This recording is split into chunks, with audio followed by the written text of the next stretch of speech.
غلام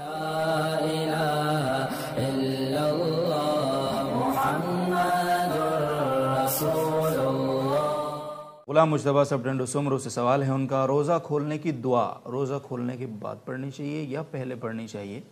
کسی چینل پر سنا ہے کہ دعا کے ترجمہ کے مطابق دعا بعد میں پڑھنی چاہیے، رہنمائی فرما دیں، جیسے وثبت الاجر پہ انشاءاللہ جو ہے یہ بعض حضرات نے وہ چینل پہ میں نے بھی سنا ہے کہ وہ کہتے ہیں کہ اللہم لک صمتو، یہ ماضی کا صیغہ ہے، وعلی رزقک افطرتو، تو میں نے افطار کر لیا، تو وہ اس سے دلیل بناتے ہیں کہ یہ افطار کے بعد ہے، گویا میں کر چکا ہوں۔ لیکن جہاں افطرتو ماضی کے معنی میں آتا ہے، وہاں عربی زبان میں ہی جو ماضی کے صیغے ہیں وہ مستقبل کے معنی میں بھی آتے ہیں، جو کام یقینی ہو یا ہونے والا ہو۔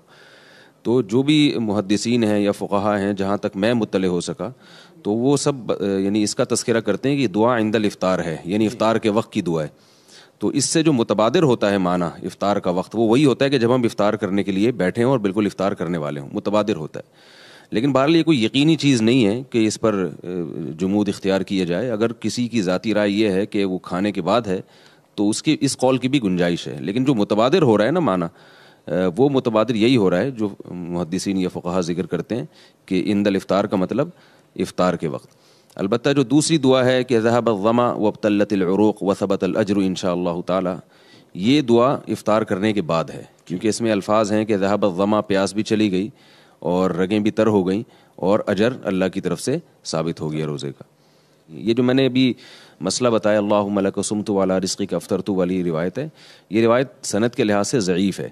لیکن اس پہ بہت سے لوگ کچھ بہت ہی زیادہ شدت کے ساتھ رد کرتے ہیں کہ بدعت قرار دیتے ہیں اس کو، بعض سلفی حضرات بھی کرتے ہیں، بعض عرب علماء بھی اس پہ سختی سے رد کرتے ہیں۔ تو اس سے کوئی ایسا شرعی مسئلہ ثابت نہیں ہو رہا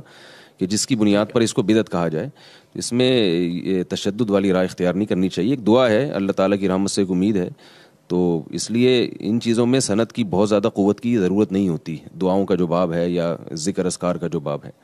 بہتر ہے صاحب، بہت بہت شکریہ۔ حمید اللہ صاحب کابل سے پوچھ رہے ہیں سوال، ہمارے ہاں طلاق کی، معذرت آپ کی بات کاٹ رہا ہوں، ایک اور بات ہے اس میں کہ ضعیف روایت سے اگر کوئی دعا ثابت ہو تو اس میں حرج اس وقت ہوتا ہے جب صحیح روایت سے بھی اس موقع پر کوئی دعا ثابت ہو اور آپ اس ضعیف روایت پر عمل کر رہے ہوں اور صحیح روایت کو چھوڑ رہے ہوں۔ جیسے کوئی ذکر ہے، اس پر کوئی صحیح حدیث بھی موجود ہے، تو آپ صحیح حدیث کو چھوڑ کر خام میں وہ ضعیف حدیث سے جو ذکر ثابت ہے اسی کو آپ ترجیح دے رہے ہیں، تو پھر یہ ایک نامناسب بات ہوگی کہ جب صحیح روایات موجود ہیں، صحیح روایات سے ایک عمل موجود ہے، تو آپ اس کو کیوں ترک کر رہے ہو؟ تو یہ جو روایت ہے نا اللہم لک صمت وعلی رزقک افطرت، اس دعا کے پڑھنے سے کسی صحیح حدیث کی مخالفت بھی نہیں ہو رہی ہے، یعنی ایسا نہیں ہو رہا کہ اس کی وجہ سے جو صحیح حدیث سے دعا ثابت ہے وہ آپ اس کا ترک لازم آ رہا ہو، جیسے ذهب الظمأ وابتلت العروق، یہ والی روایت ہے، تو ایسا بھی نہیں ہو رہا۔